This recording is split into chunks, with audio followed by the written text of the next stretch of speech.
Hello everyone, I am Mitrat Raza and welcome in our classes. So today I am going to discuss a topic in chemistry, that is stability of an atom. Stability of an atom, यानी कि एक जो परमाणु होता है वो अपने आप को स्टेबल रहने के लिए क्या करता है. ठीक है, तो आपको इससे पहले मैंने क्लास में बताया था कि जो एटम है, जो परमाणु है, atom is consist of three basically constituents. These are neutrons, protons and electrons. यानी कि एक एटम में क्या प्रेजेंट होता है? प्रोटॉन्स प्रेजेंट होते हैं, न्यूट्रॉन्स प्रेजेंट होते हैं एंड इलेक्ट्रॉन्स प्रेजेंट होते हैं, राइट. इलेक्ट्रॉन्स जो होते हैं वो उसके इलेक्ट्रॉनिक कन्फिग्रेशन, जो उसका न्यूक्लियस के बाहर कक्षाओं में चक्कर लगाते रहते हैं, right. And proton and neutron ये कहाँ पर होते हैं? ये न्यूक्लियस में होते हैं और ये आउटर मोस्टर, ये आउटर न्यूक्लियस के बाहर प्रेजेंट होते हैं. ठीक है, अब बात करते हैं स्टेबिलिटी की. स्टेबिलिटी मीन्स किसी भी एटम को स्थायी होने के लिए या उसको स्टेबल होने के लिए, जैसे हम हैं स्टेबल है, यहाँ खड़े हैं, ठीक है, तो उसी तरह से एटम उसको भी अपनी जगह पे रहने के लिए क्या करना पड़ता है, राइट. अब क्या होता है कि जो भी एटम है उसमें प्रेजेंट है इलेक्ट्रॉन्स या प्रोटॉन्स, राइट. सपोज सोडियम है, ठीक है, तो सोडियम में इलेक्ट्रॉन्स इसमें कितने हैं? इसका एटॉमिक नंबर है, मैंने इससे पहले वाली वीडियो में एटॉमिक नंबर, एटॉमिक मास ये सब एक्सप्लेन किया था, है ना. तो मेरी जो प्रीवियस वीडियो है वो ज़रूर देखिएगा ताकि आपको चीज़ें क्लियर हो जाएंगी. अब सोडियम का एटॉमिक नंबर होता है 11, यानी कि 11, ठीक है. इसका इलेक्ट्रॉनिक कन्फिगरेशन क्या हो जाएगा? KLMNS के अकॉर्डिंग 2, 8 and 1, यानी फर्स्ट में K में 2 इलेक्ट्रॉन्स जाएंगे, फिर L में 8 जाएंगे एंड M में 1. अब ये KLM क्या है? ये शेल्स हैं. यानी अगर सोडियम का न्यूक्लियस हम बनाएं, सोडियम के न्यूक्लियस में कितने हैं? यहाँ पे प्रोटॉन्स और न्यूट्रॉन्स कितने हैं? यहाँ पे ये सारे न्यूक्लियस में प्रेजेंट हो गए. हमें अभी सिर्फ बात करनी है इलेक्ट्रॉन्स की, तो हम इलेक्ट्रॉन्स की बात कर लेते हैं. ये इसकी एक फर्स्ट शेल हो गई, ये इसकी सेकेंड शेल हो गई और ये हो गई इसकी थर्ड शेल. ठीक है, तो हमने क्या लिखा है? 2, 8, 1. अब ये 2, 8, 1 ही क्यों लिखा है? इसके पीछे भी एक पूरा रूल है. ये तो उसका न्यूक्लियस है, सॉरी, ये 1 and 2, ठीक है. इसमें कितने इलेक्ट्रॉन्स हैं? 2, 1 and 2 इलेक्ट्रॉन्स. उसके बाद 8 इलेक्ट्रॉन्स कहाँ पर प्रेजेंट हैं?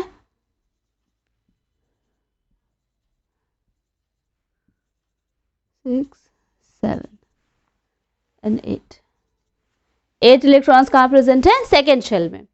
फिर थर्ड में 1 इलेक्ट्रॉन, ओनली 1 इलेक्ट्रॉन. अब देखिए, ये तो नियम है, ये तो रूल है कि किस हिसाब से ये इलेक्ट्रॉन्स जाते हैं. इसके लिए 2 रूल्स हैं बेसिकली, अभी फिलहाल के लिए आप ये जान लीजिए. ऑक्टेट रूल है और एक है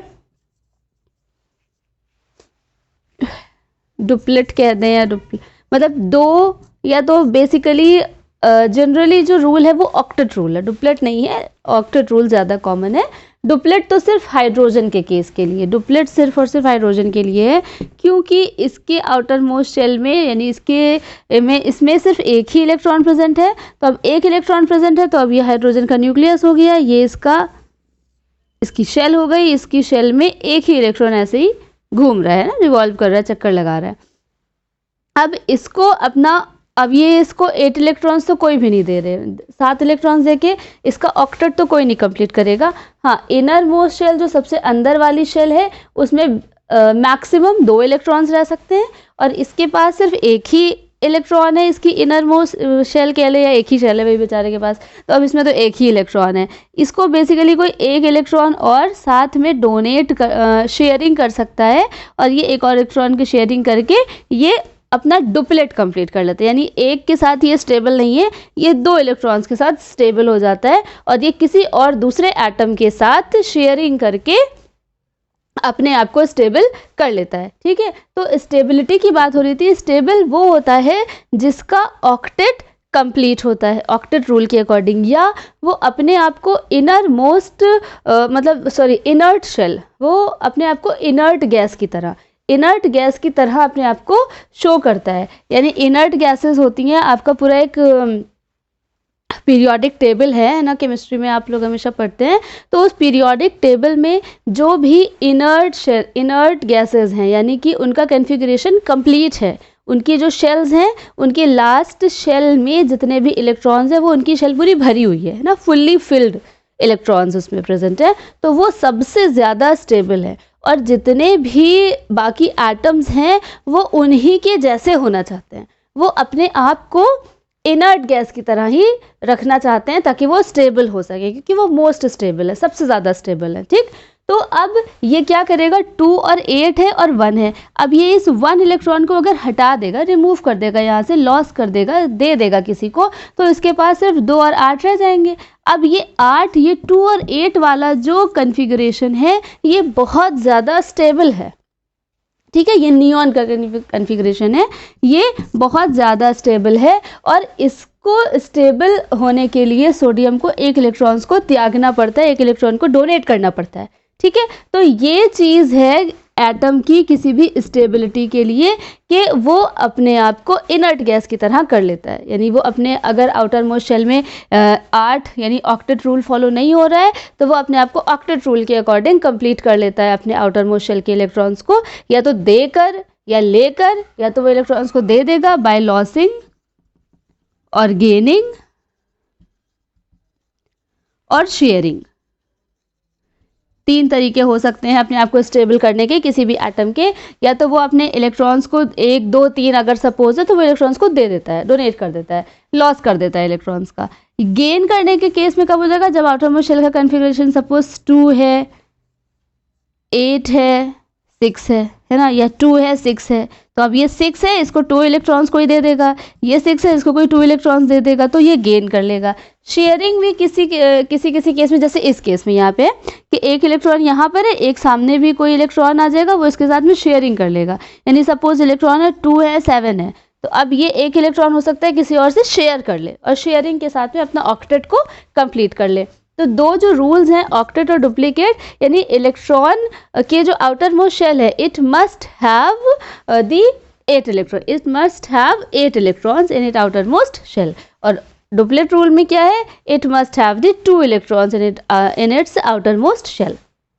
यानी इसकी बाहरी कक्षा में 2 इलेक्ट्रॉन्स होने चाहिए, या इसकी बाहरी कक्षा में 8 इलेक्ट्रॉन्स अधिकतम होने चाहिए, या न्यूनतम, मतलब उससे कम भी नहीं होना चाहिए, उससे ज़्यादा भी नहीं होने चाहिए, बस 8 ही होने चाहिए, यही ऑक्टेट रूल है।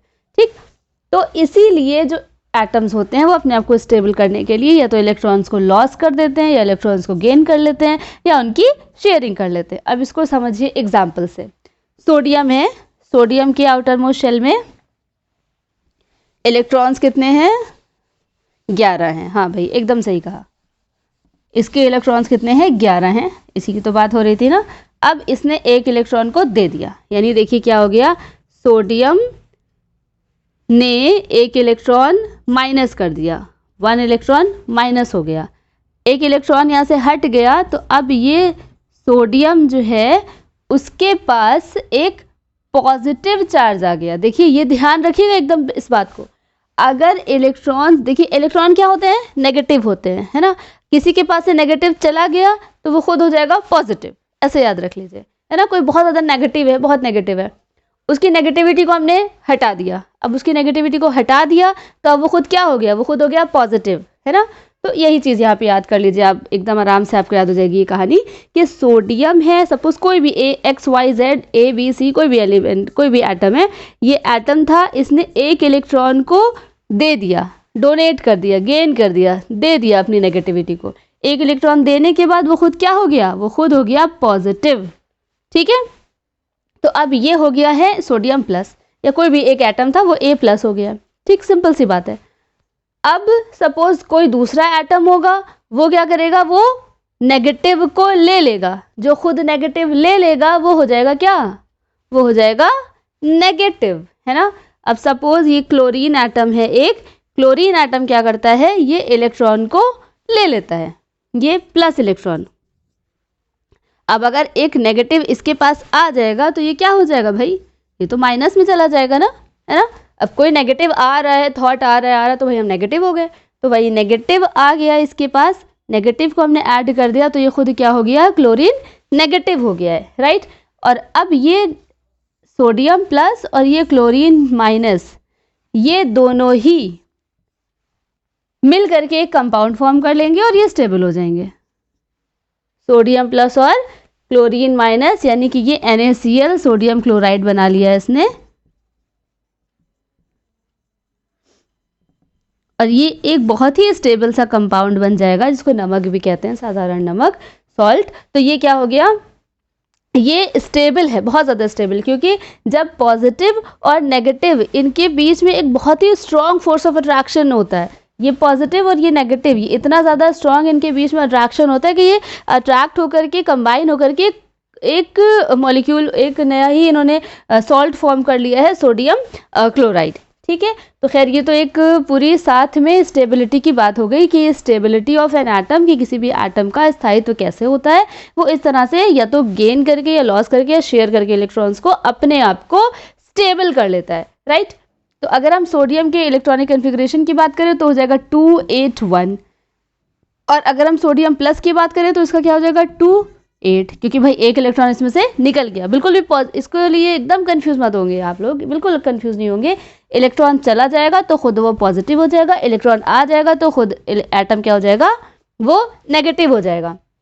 ये धन आयन बना लेगा या पॉजिटिव आयन हो जाएगा, और ये ऋण आयन, इसको हम कहते हैं ऋण आयन, ठीक है, नेगेटिव। और ये क्या हो गया, ये पॉजिटिव हो गया,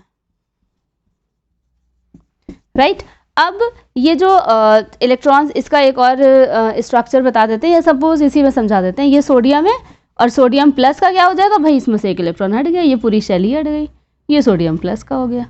क्लियर हो गई ये बात। अब ये गया है तो किसी और के पास जाएगा, तो भाई क्लोरीन के पास आ गया। सपोज क्लोरीन का ये आपका न्यूक्लियस है, ये आपका फर्स्ट शेल हो गया,